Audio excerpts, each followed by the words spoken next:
We hear a lot of perspectives on the Mankind podcast. Inclusion of a guest is not an endorsement of their views, and the opinions expressed here do not always represent the mission or values of the Mankind Project USA.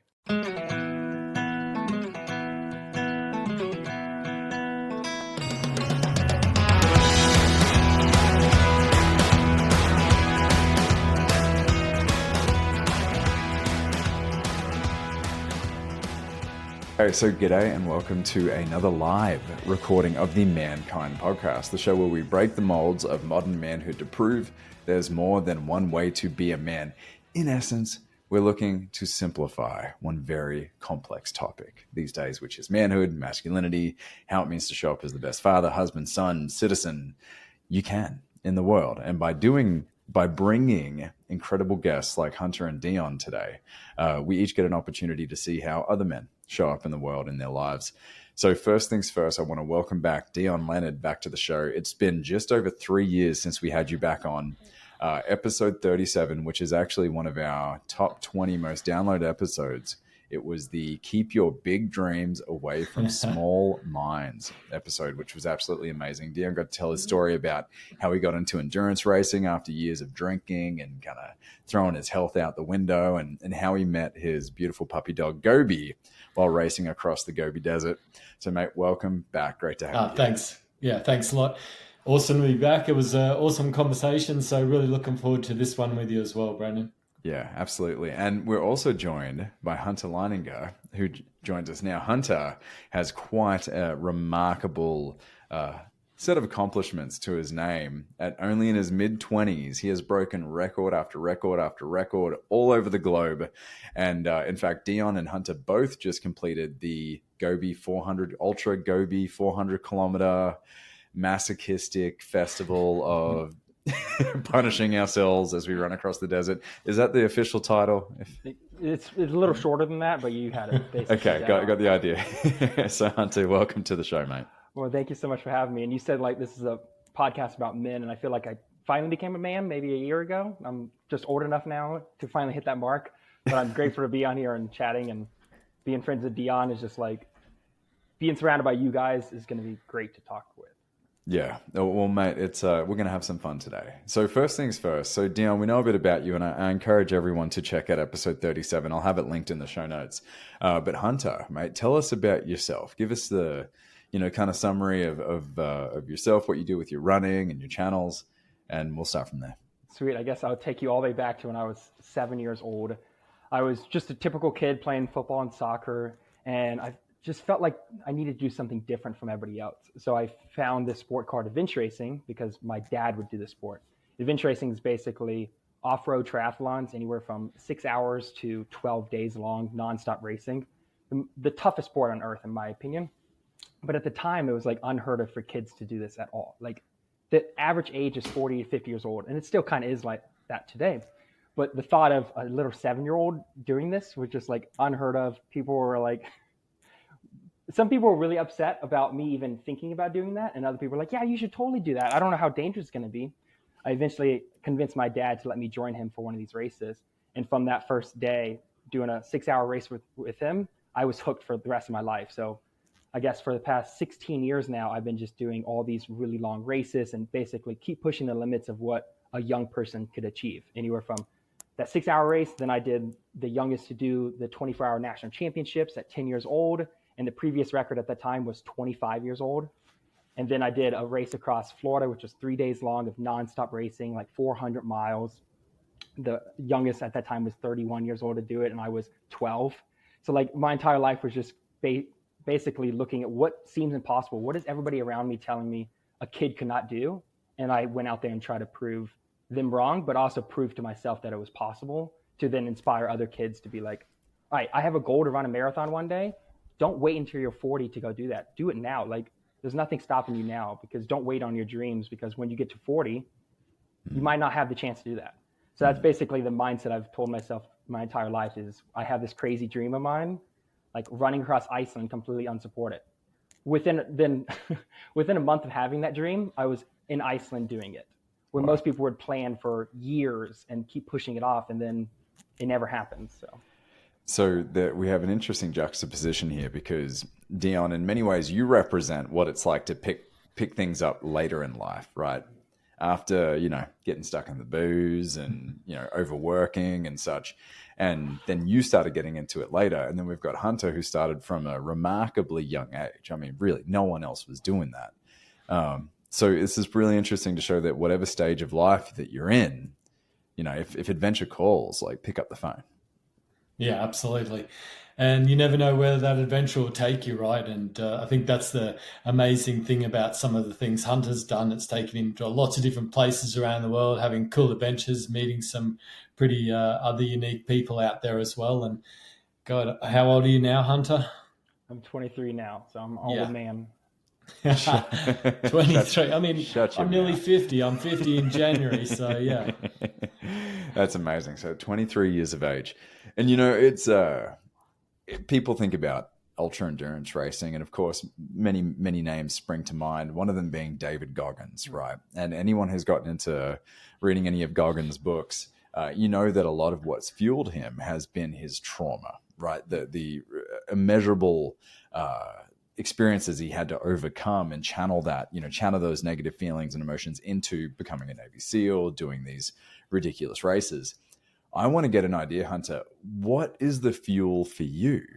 Like, where does it come from? Because I can't imagine at the age of 7, you were like, oh man, it's been tough these past 7 years. I really need to channel this into some distance racing. It's a great question, because I find that's one of the most beautiful things about endurance sports is everybody has their own fuel that drives them to do these things in the first place. And then also what motivates them when they're in the lowest of lows to keep going. Where like something that works for David Goggins of having these demons and pushing through and like proving people wrong, that's never motivated me. It's always been like the complete opposite. Like for me now, like looking back, even the race we just did, Dion and I in the Gobi Desert, was like, I'm 99% fueled by just gratitude for everything. Gratitude that I'm even able to be in China. I'm able to breathe. I'm able to like experience this in beautiful country and this. My legs, they hurt and there's blisters and I'm cramping nonstop, but I actually still have legs. So like everything comes back to just being grateful for everything. So for me to do these crazy long adventures is just like fulfilling what I'm capable of, not searching for something, not like trying to prove somebody wrong or prove to myself I'm capable of it. It's more of like, I have this body and this opportunity, might as well use it instead of not just sit around and not do anything with my life. That's interesting. It's like a light side energy as opposed to channeling the dark side. If I'm to, get kind of geeky and talk Star Wars references here. And I think, like with my journey, I've had that similar experience to Goggins, right? Difficult childhood, depressive, destructive, abusive childhood, got fat, pack-a-day smoker, heavy drinker, struggled with life and where it was taking me and the happiness that I had with it. Then we fast forward to like the time in 2016 when I was running across the Gobi and, Gobi the dog started running with me. After that, right, I found happiness and joy with her and life. Something happened out there, right? Some sort of connection. And then I sort of see now the positive side like Hunter talks about. I had all that negative energy. Now it's this real positive energy. For a little while, though, as that crossed over, finishing the Gobi, going off and doing other races, I struggled to find what am I running for?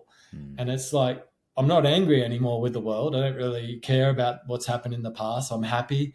But the happiness wasn't driving me either. So it's not until, like Hunter says, appreciating more about the journey, being there, the opportunity to be there, what you're seeing, the people you're with, that I started to appreciate that a lot more too. But I tell you what, it's taken me a few years to get where Hunter is. And as I said earlier, I'm bloody 50 in January. So slow learner.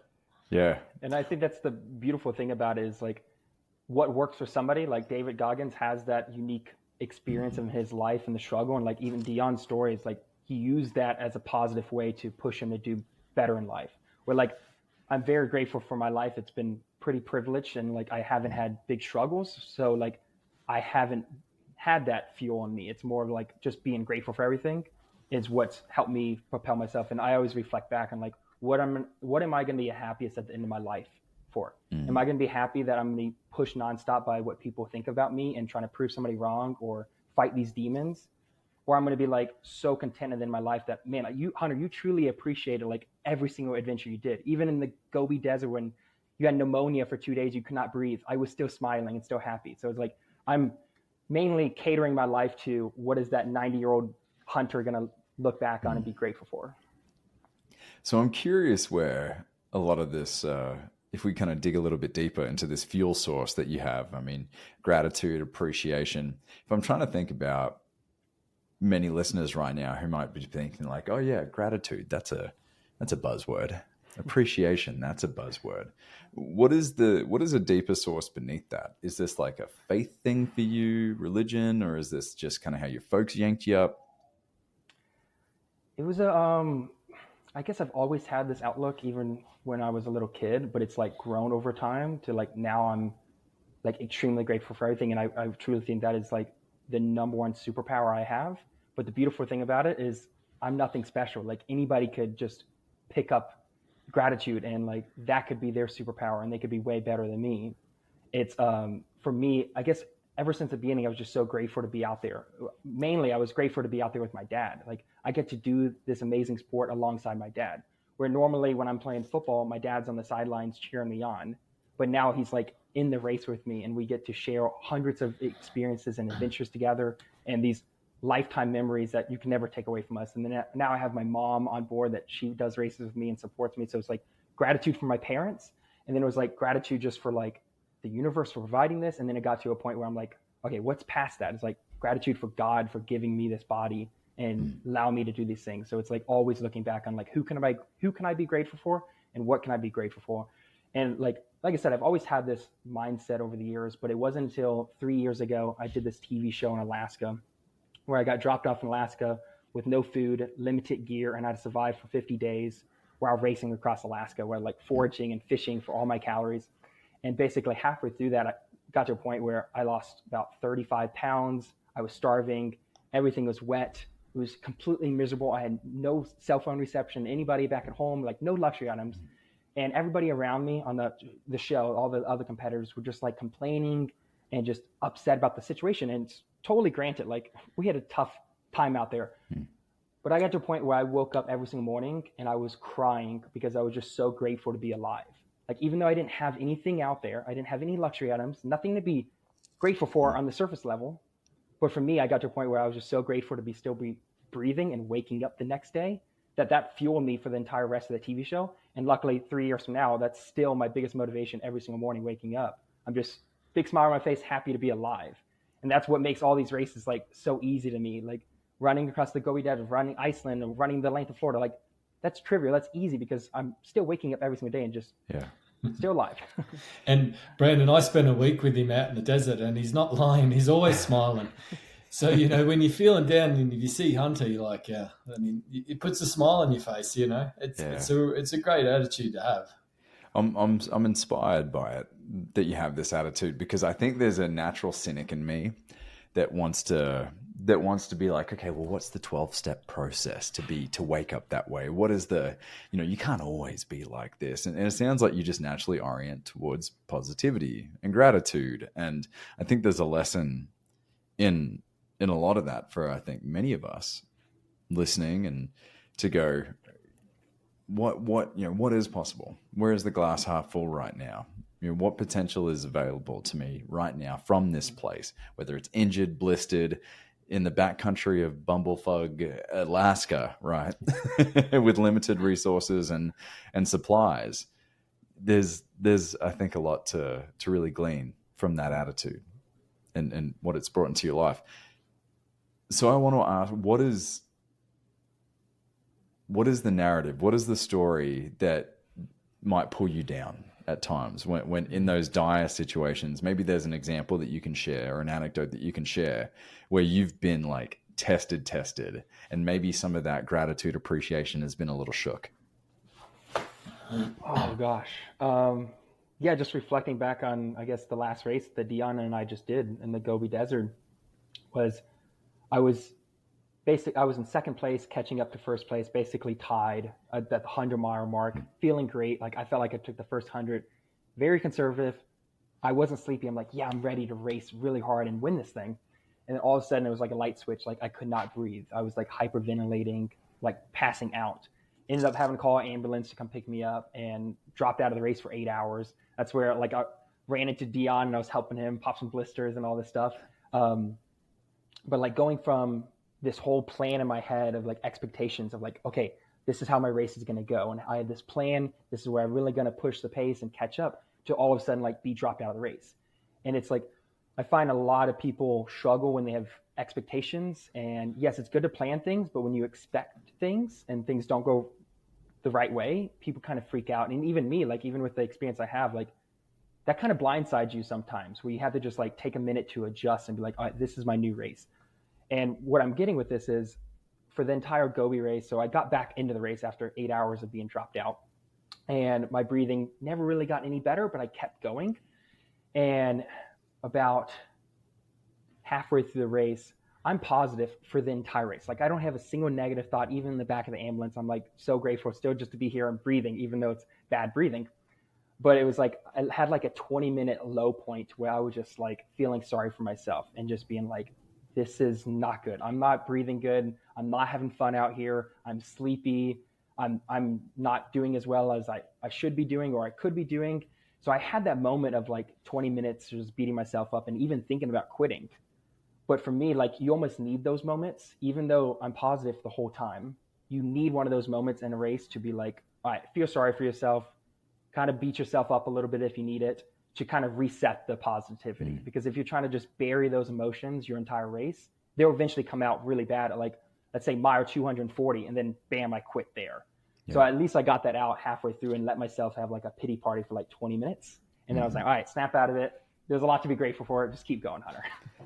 So Dion, I want to shift to you, because you've written extensively about those moments, like those pits during races or in life in general. Now, Hunter needs 20 minutes. I personally, my wife knows this. When things like, you know, like a contract or a job or something falls through, I give myself 24 hours to be stinky about it. And like, that's kind of it. But if I can have 24 hours to kind of like be in the pits of it, I eventually get sick of being ticked off. And I'm like, all right, get back up. What is your process when, you know, being able to turn those moments around and kind of have that reset? Yeah, that's a good question. I guess it depended on what the situation is, of course, but you know, I had my own struggles in the Gobi race, and just to clarify for listeners and viewers, like it's 400 kilometers, 250 miles, nonstop, self-sufficient, self-reliant, self-navigating.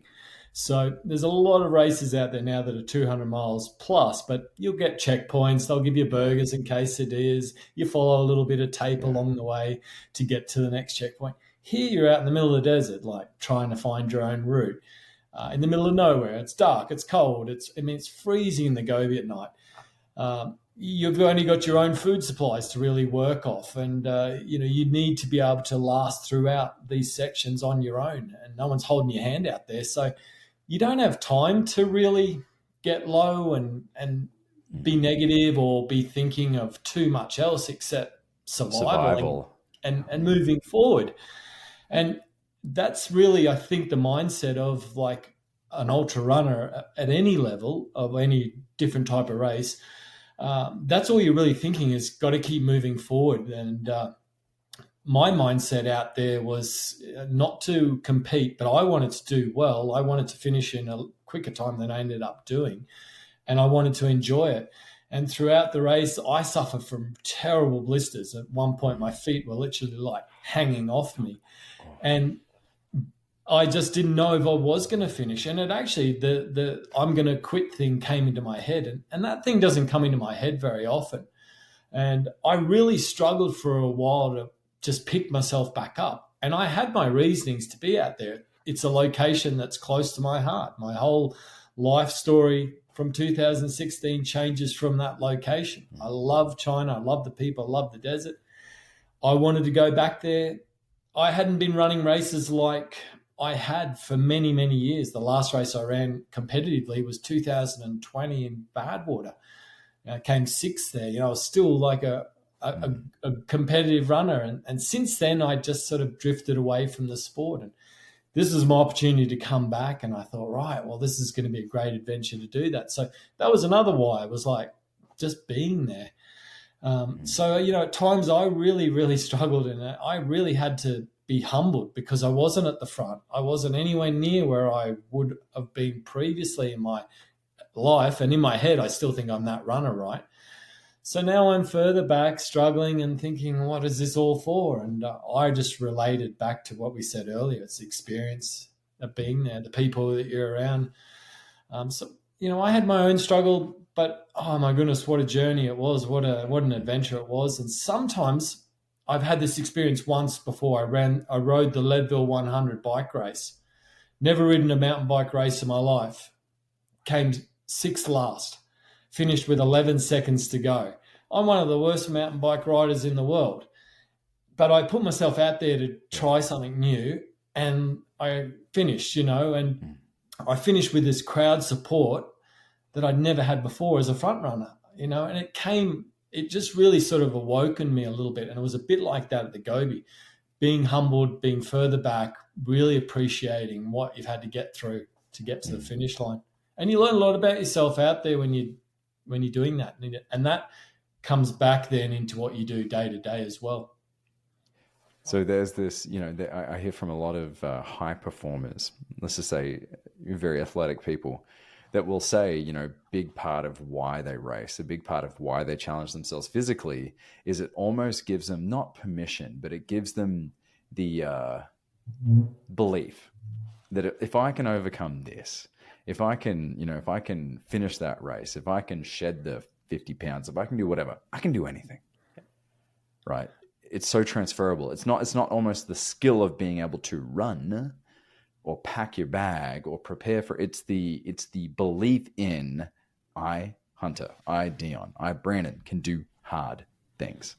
How do you put a price on that value, right? Well, you'll never complain about being in a queue of like 10 or 15 people at Walmart again. I tell you, that's what it gives you, that strength, right? But there's so many different elements that I think, positivity is really one thing, the drive, the determination that you have in those races, you bring that back to your life and it starts to really kick on with what you're doing, whether it's in business or personal life as well. So I've had many different experiences and seen a lot of personal growth through the sport of ultra running. When I was back in the business sector, my career sort of took off at the same time as well, because I was using a lot of those skills, and the combination of both of them is real positive. Mm-hmm. I love it. Yeah. Beautiful. So go ahead, Hunter. What you're saying there was like, a lot of people ask me like, why do I do these things? That's the most common question Dion and any athlete gets. And like, one of the biggest driving forces for me is to continuously push myself outside my comfort zone. So like, running across Iceland completely unsupported was out of my comfort zone. I was all alone. Like, I didn't know what to expect. But the reason I do that is I find the most growth in life is when you push outside your comfort zone. And for me, like, I do these big, crazy expeditions and races and adventures to grow as an athlete, but more importantly, to grow as a person. So like, all these lessons we're learning about being positive and given perspective of your issue isn't that bad. Yeah, like, I feel like crap, I'm throwing up, but like, it's not as bad as some other people have it. So it's like those lessons you learn translates to everyday life. So that's why I'm just collecting all these experiences, not to make myself a better athlete in a sense. It's more about, okay, how can I be a better person? How can I be a better brother, a better son, a better friend, everything like that. It all translates. That's why I at least do these things. Beautiful.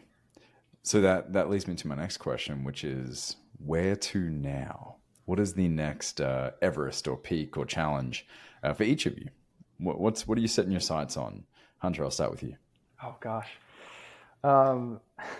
Knowing if you speak this into existence on the Mankind podcast, it is a verbal and oral contract. Well, actually, it's funny that you said that, Brandon, because I'm pretty sure the last conversation we had, you and I agreed that you were going to run, was it 100 miles? Oh, fuck off. Bringing it up now. I'm pretty sure it was 100 miles, and that was the agreement. K's, was it? Not miles. Meters? K's. Oh, bloody hell. How did I forget about that? Yeah. I think my nervous system just I thought you were even going to do Kokoda as well. Kokoda. So we got pregnant and had a baby. That's a good excuse.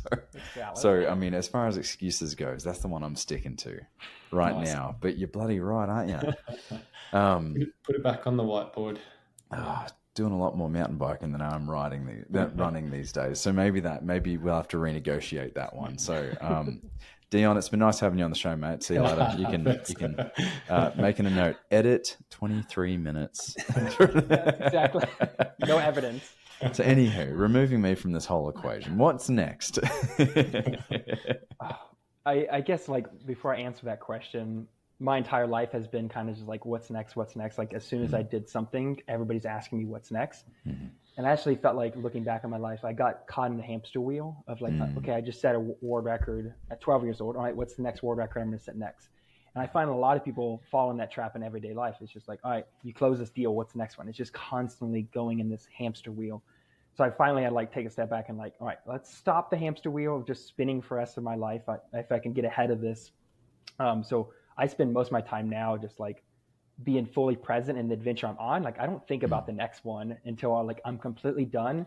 And I like recap everything I learned from that race. So like the Gobi race, yeah, it happened 2 months ago, a month and a half ago, but like I'm still digesting that race and like taking lessons away from it of like, okay, how can I become a better athlete? But again, how can I take these lessons, become a better person through those adventures? So like with that said, I always have something next down the road.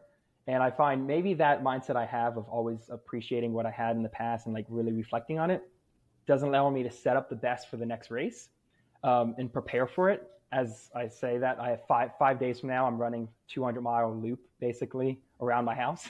And I haven't really prepared too much for it or prepped for it. So maybe I need a balance between reflecting on my past experiences and planning ahead a little bit better. But so I have a race in 5 days. It's called a Backyard Ultra. It's Ultra. Really stupid idea of this race format. Basically, they make a 4-mile loop that you repeat until one person remains. And this race I'm doing has like the most elevation gain out of any Backyard Ultra in the entire world. So it's like, I don't know, meters, but it's 1,100 feet per loop. Yeah, well, you're in the Blue Ridge Mountains. So okay. 1,100 feet over 4 miles. 4 miles, and you do that constantly until one person. It could last for a day, it can last for 2 days, 3 days, 5 days. Nobody really knows. So that's a really unique format for mentally too. It's like most people have an end goal. So like we're talking about you running 100 kilometers next year, right? Like you have the end goal of like, oh, I have to run 100 kilometers, then I can stop. This race, like it's unknown. Like you have to go in the mindset of just, I'm just going to keep going until you're the last person remaining, no matter how long that goes. So it's kind of tough mentally for some people because if you like plan ahead and it's like, oh, last year it went 36 hours. So I think this year it might go 40 hours. And all of a sudden you hit that 40-hour mark and like half the people are still there. It's like, oh man, that could go for another 3 days. So it's an interesting race for sure. That's super neat. Yeah. Shout out to my buddy Neil. He does those 24-hour, you got to do the loops, and it's like you have to be at the start line by the next 40 minutes or something. And yeah, it's who can hang in the longest. And man, he does those things all the time. It's truly, truly remarkable to see that. What about yourself, Dion? Do you have anything on the horizon you're hunting for right now? Well, you know, I'm probably coming more towards the end of my running career than the start of it. I've had, you know, such a great opportunity doing this, and I've run all of the iconic races that I always wanted to do, and a lot of those have sort of ticked me off along the way, and then also made me wonder what really is next. So, you know, as I explained earlier, like coming after Badwater, that was actually one of the last races that I ever wanted to do, plus this Gobi 400, which used to exist years ago but hadn't been on for about at least 5 or 6 years now. So if we just rewind back to May this year, I'm not really running. Like my average mileage a month, I mean, it would have been lucky if it's 50 miles, maybe a little more. So I'm really not running much, and I'm really settling into this life of, I think I'm done with the running. I don't, maybe I'm going to do some different adventures, but running's sort of gone. In April, May this year, organisers come back out saying, hey, the Gobi 400's back on. And this little light bulb comes up in my mind like, oh, maybe I could still do this, you know. So I sort of just put this sort of post on Facebook saying maybe I'll have to come out of retirement to come and run this race. And fast forward 5 months, I had to be ready to run. And as I said, I hadn't been running anything. So they said, look, you can come and run this race. You've got a great experience. You've done a lot of things. We know you can do it, but we want you to run 100 kilometers. Now, at this point, I'm up in Alaska and there's a 100-kilometer race through the Denali. And I think, right, well, that's it. I'll go and run this race. And I literally had done maybe 100 miles of training, get to this race and think, oh, my goodness, can I finish? End up finished second, smashed it, did real well, was real happy and thought, yeah, I've got it sorted, Next month, I try and start training again.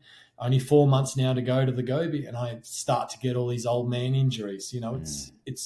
I'm doing 200, 250 plus miles in 1 month, and the body's like, what's happened? You haven't been doing anything for years since Badwater. So I sort of had a bit of a journey, to get there. And then when I got there, I loved every minute of it and had a great experience. And then I was like, halfway through it, deciding whether to quit or not, knowing my own reasons, why I was out there and pulling myself to the finish in a pretty bad way. And I was like, at the end of it, I'm like, maybe there's still a little bit of life in the old dog yet, Yeah. So I don't know where. I may be doing the Cocodona 250, which is 250 miles nonstop in May in Arizona. Basically, it starts from Prescott. You go up through the Black Canyon Mountains, all throughout, Phoenix, up through Prescott, Jerome, Sedona, all the way to Flagstaff. Wow. So I may, and I've actually come back from the Gobi and started to do a little bit more running and started to focus a bit more on what's next as well. So, the Gobi's probably been a good thing for me. It's been a good sort of kick up the bum to sort of, of course there's plenty of life left in me, but it's wanting to be out there and doing it as well. And the Gobi really helped me with that journey as well. So yeah, maybe I'll get Hunter to come out to Coco and I'm ready, being like, and hang out with me a bit. Pacer. Perfect. I'm there. Yeah. It's amazing how you can see now how endurance sports attracts so many addicts, right? Yeah. So many people that have come from alcohol abuse or opioid abuse or whatever the addiction was. It truly is that addicting. And I think when we had our last interview, Dion, I had just come off a brutal half marathon. The final 3 miles had 1,400 foot gain. Thank you very much. So I think that was pretty brutal. And there was a high. There's certainly a high after doing that. It's like, well, I'm at this fitness level now. Let's just keep it going and keep it alive. But it's a remarkable commitment to train. And, Dion, you introduced me to Kai Bretz, and we had him on the show. And, he's like, he's a professional. He's a consultant. He's got a career that he has to nurture. Oh, but he's running up Mount Kosciuszko from the ocean, and he has to do 8 hours of training in the morning, each morning, and put this work in. It's a remarkable commitment. Yeah, it is. To and train for these things. You're talking up to 100-mile weeks if you're someone like Kai, and that takes a lot of time, a lot of effort, a lot of sacrifice, not only from yourself but your family and friends, and sometimes your work colleagues too. Some of my past work colleagues would have known when I was in a heavy training block. I'm sure I was a lot more grumpier because you're putting in some real hard work to get ready for it. It means a lot to you to be there. Mm-hmm. So you do go through a lot, and there's a lot of those sort of things that, that pre-planning work, preparation is so in-depth. And it's just like when you're in the business, you're preparing, planning, you're getting ready for the next year. What route are you going to take maybe with new products? Where are you going to go with new business? And there's so many different parallels. And that's just, you're not even at the race yet. The race is actually should be the fun part of it. Yeah. But usually it is, but sometimes it's not. And that's the difficult challenge then of getting through that journey as well. Yeah. So Hunter, I want to ask you about, you're 23, and I don't know if you plan on having children or if that's even on the horizon in the future. But man, to be of the character at the age of 7 to want to get into this racing, it's easy to be like, oh, well, Hunter's just an anomaly, right? People that do that stuff, Goggins is just an anomaly. But in doing that, in saying that, that can in turn become an excuse. for anyone that wants to put you in that box and go, well, you just must be born that way or whatever. Your joints are better. You were born with better joints. Like, it's amazing how people can justify certain things. In order for people like myself and the listeners to better understand how we can get into that high performance place, to be able to push to ourselves and achieve those things that we previously haven't thought possible, what would be your parenting advice? That you would, let's just say kids dropped on your lap tomorrow. Okay. All right. You've raced all over the world. Who knows what you've been up to? All right. So let's just say, boom, overnight, you're a parent. What is the stuff that you've taken from your upbringing that you want to transfer into your children going forward? Yeah, gosh, a lot, I'm sure. I would say, like, just to touch on something you were saying about looking up to people and like people that look up to me, like, I think it's great to have role models and be inspired by them. But I have this interesting theory of role models. It's like looking up to somebody like David Goggins. Again, you put them up on a pedestal. It's like, they're not like me. They're inhuman. I have no similarities to them. And you kind of put people up on these pedestals. I think it's a toxic thing to do. And I think it kind of just downgrades your own life. Sure. It's like, yeah, you can be inspired by people and look up to them and like, I want to be like that person, but realize that we're all made up of the same things. So I think I discovered at a young age that, like, people I looked up to in sport and in life, it's like starting a business. Like, oh man, I look up to that person that's so smart, but it's like, I could do the same thing. I'm made up of the same things. Like, I just have to be willing to try and have the confidence that I'm capable of it. So that's why, like, I encourage a lot of people. If I had a kid, it's like, yeah, look up to the things I did and be inspired by it, but realize you're capable of the exact same things I am. And luckily, hopefully, I don't have kids right now, but I have a little brother that looks up to me, and I do all these little adventures with him. He doesn't race as much as I do, but he runs just as much as me. It's crazy. And like, he looks up to me a lot. So I get to like test some of those theories of like being a parent.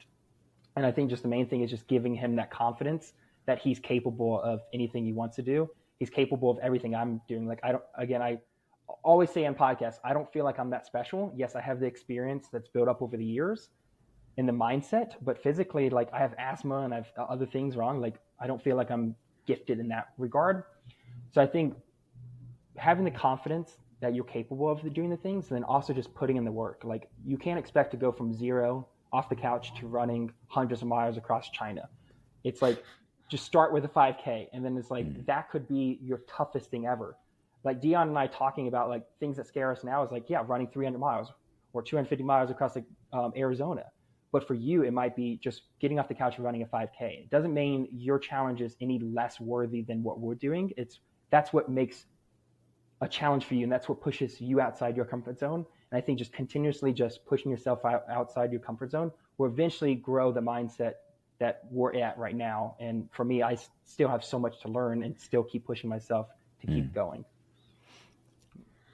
Where do you feel like a white belt, right, in life? So you've got, fair enough to say you've got a black belt cinched around your waist when it comes to ultra endurance running. Okay. Where do you feel like a white belt and that you're excited about kind of moving through the stages? See, I think I have a black belt with a lot of things with endurance sports, but I'm also a complete newbie in other things.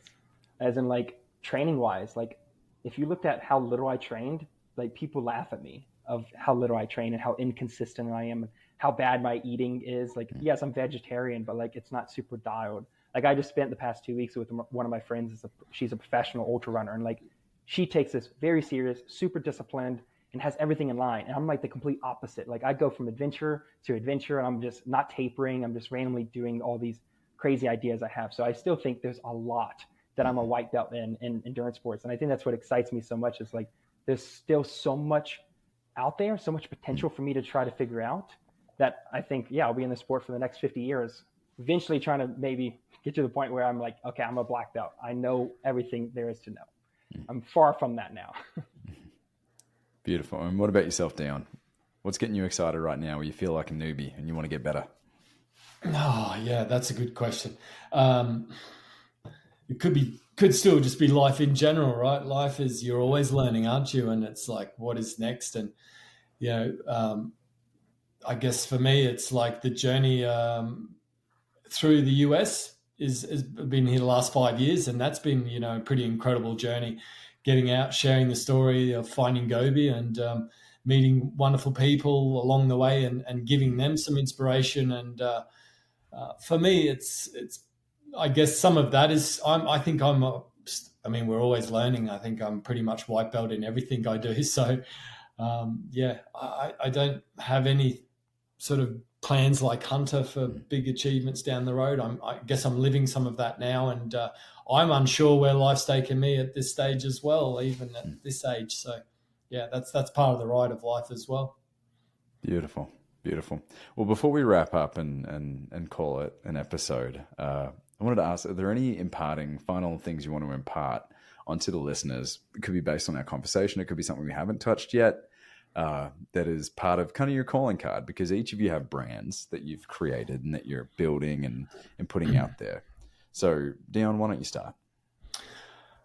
Well, you know, the big thing for me is I have this incredible journey since 2016 with my dog Gobi, all through one act of kindness. And in 2016, I'm running a 155-mile race over 7 days across the Gobi Desert. And little dog joins me on day 2 of the race, and I'm there to win the race, right? I'm a sponsored athlete at the time. Nothing else matters to me. And throughout day 2, this little dog just joins me and sticks with me forever from that moment for the rest of the week-long race. It wouldn't be until, of course, day 3, I start to sort of fall in love with the dog as well. And in a real turning point when I can take the lead of the race, or I go back and help this dog across this water crossing, where she knows if she goes into the water, she's going to get washed away, she's going to drown, she's going to die. So I've got this decision to make. Do I take the lead? First and second are just there. I'm in 3rd place. I can take the lead, win the race from this moment kind of onwards. Or I go back and help this dog. I find myself going back to help the dog, of course. And this one moment is just like, quick, go back, help the dog. I don't want it to go in the water. It's going to get washed away. It's going to die. Pick the dog up, go across the water as quickly as I can, get back in the race. But as I got the dog in my arms, I kind of had this moment of connection. For me, it's like I love sharing that part of the story with kids to adults all throughout ages of life. Is that one moment changes my life forever. Finish the race with the dog in my arms, the video, the picture, it goes all around the world, gets picked up in the press. I mean, Gobi was viral before viral was even a word. You know, that's how big the story of Gobi was. And it starts me off like writing a book. 6 books later now, I think I've had 2 books since we last spoke. 6 books later, different adventure, you know, getting to share the story, all through one act of kindness. And it doesn't matter, I've had that difficult, depressive childhood. It doesn't matter where life's taken you before, you can still always be kind to others. And you never know where life's going to take you. I don't know if I shared this point previously, but my grade 7 teacher in Australia said to me, the next place he thought he'd see me would be in prison. Now, in Australia, when you finish grade 7, you go, of course, straight to high school. So it's like primary school and high school. There's no middle school. Mm-hmm.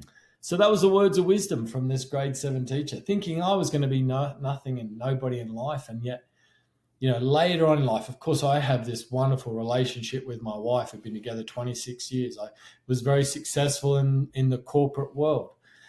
But then this one act of kindness later on in life, of course, takes me down another different chapter in life as well. And those little things may be out there for all of us, right? Every single day, we don't know which way we're going to turn left or right down the street, a bit like Kai Bretz's turning right story, going back to help a dog. Whatever it may be, life's an amazing adventure. And it can be like running an ultra marathon, right? At times, probably more times than often than not, it's a struggle. It's really hard. Yeah, it might even suck at times. And then you get to the finish line, or you get to the highs throughout sometimes in the race, and then you get to the finish line and life's pretty amazing. That's life, up and down, roller coaster ride. And being kind costs nothing. I know it's a long old answer, but I like to sort of explain that I think being kind is probably the best thing that we can do in life, and it doesn't cost anything to do that. Beautifully said. Beautifully said. Before we pass it to you, Hunter, something that not a lot of people know or have learnt is that Mankind Project has dual meanings. it's mankind, like to be kind men in the world. And I love to elucidate that at times, because not a lot of people, it's right there, it's on the nose, but not a lot of people realize it. And that kindness really opens so many more doors than the opposite, right? So no, it's beautiful, mate. It's awesome to bloody get you back. And while Hunter shares, I'd love for you to grab Gobi so we can let me give her a peek. Yeah. So Hunter, what message do you want to impart? It's a great story. It's like every time I talk to Dion, I'm like super inspired, like ready to like have a different outlook on life, and the kindness thing is like something I've always told myself. You'll see a stray dog as you run around your house, 100 times next week, and you'll be like, it's mine. The amount of times I've said that, I'm like, oh, there's Gobi. I'm going to just grab the dog. There's the Gobi dog. Yeah. But I think like looking back on like what makes me different from everybody else, and like something that I wish other athletes and other people can pick up on, is again the gratitude thing. I don't need to keep repeating that, but I think that's most of it, just being grateful for everything in life, and then grateful for everything when you're struggling, and the lows of all these races. I would say the other part of that is perspective. I know we touched on this earlier, but like I'm very much about perspective during these races. And again, perspective in everyday life. When I'm in these tough races and everything's falling apart, my legs hurt, blisters, I'm throwing up, and it's like I still have perspective. Like I paid to go do this race. I paid to go experience this. I have the body that could do this. So it's like keeping that perspective. And then it translates to like everyday life of like, yeah, everything's falling apart in your house, or there's a water leak in your roof. Like, again, perspective, like that's a problem we get to have. Not many people have that problem. Not many people have roofs over their heads. So like keeping the perspective, which translates to being grateful for a roof. And grateful for a dog. Oh my God, this is the first time I've seen Gobi too, and like a video. It is too, isn't it? Yeah. Yeah. So yeah, that's beautiful, Hunter. So here we go. This little girl right here. It's amazing. For those who haven't heard episode 37, check it out. We touch on Dion's story. Truly, truly remarkable story. And get your hands on the book. I did the audio book.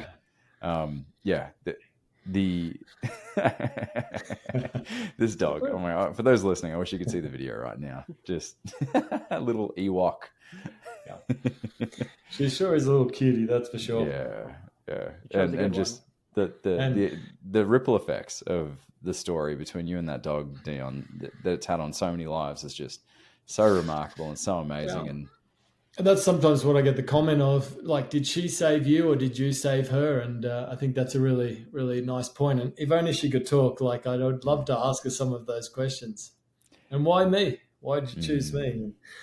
Yeah, and from the desert to living where we're in Bend, Oregon at the moment. And hopefully one day we'll be on the red carpet of Hollywood with the Finding Gobi movie as well. So yeah, there you go.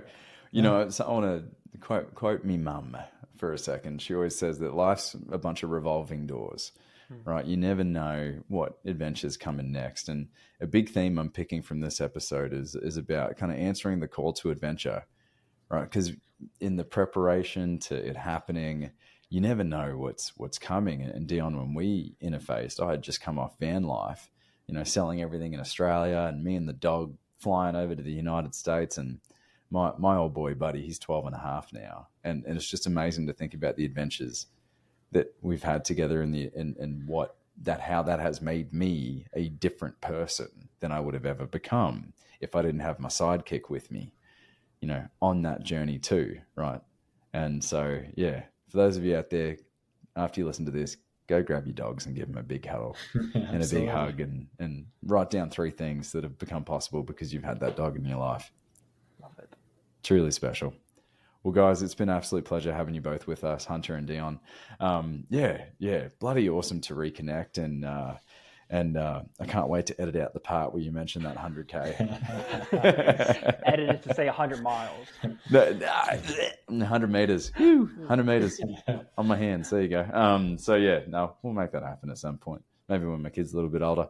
But yeah, truly inspiring to have you both here. Thank you so much. And for those that want to follow, we'll start with you, Dion. If people want to follow you and your journey and the book and the movie that's hopefully going to be happening quite soon, how can they do that?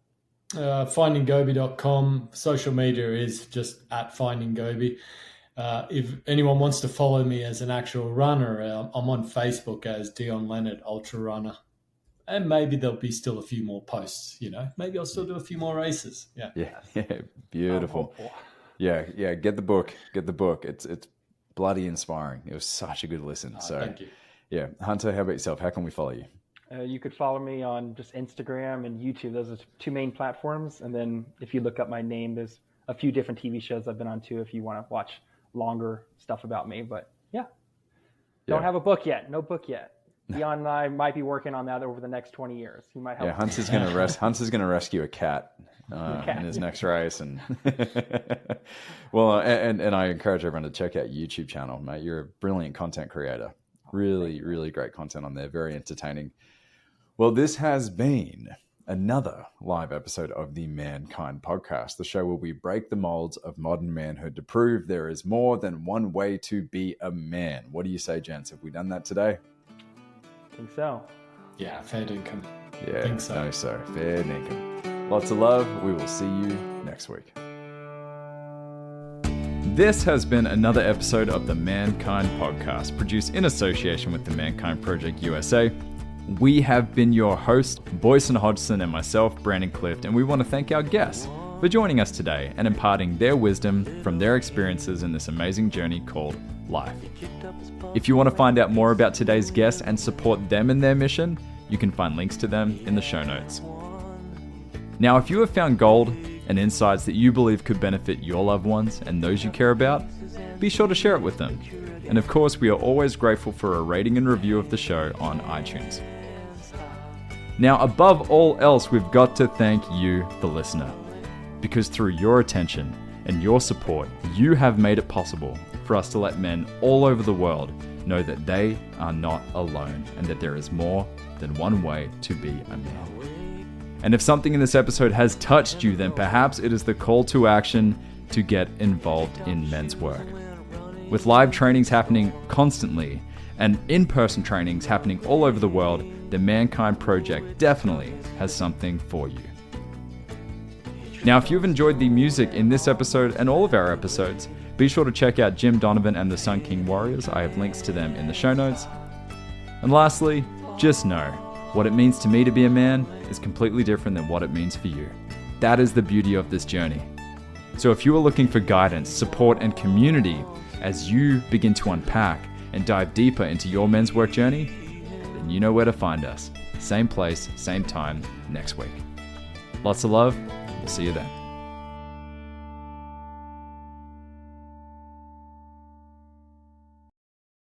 Hey, it's Boyson here with the Mankind Podcast.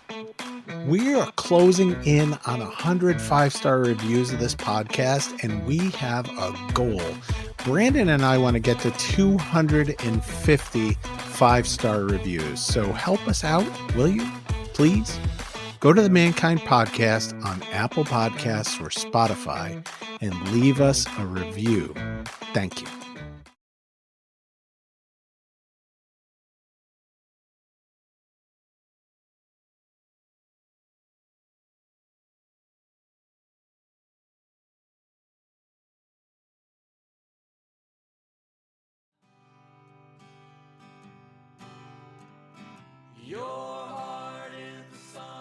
Hey, it's Boyson. On the Mankind Podcast, we've brought some incredible guests on to talk about the importance of doing the work to improve our mental and emotional health. And here's the truth. Multiple times over the last 25 years, I've had the help of one-on-one work with some amazing therapists. For me, for my wife, for both of us as adoptive parents, and for our kids. The Mankind Project and Men's Group, though awesome, are not a substitute for professional mental health support. And so I'm thrilled that the Mankind Podcast now has BetterHelp as a sponsor for the show. BetterHelp works online. It asks you what you're working on and then matches you for live one-on-one sessions with a licensed therapist, someone trained to work with you, listen, and offer helpful insights. I'm using BetterHelp. It's super easy, and I like what I'm getting. If getting one-on-one support in the comfort of your own space feels like a good direction for you, I invite you to check it out. Go to the link in the show notes or betterhelp.com/mankind And if you sign up, you'll get 10% off your first month of therapy.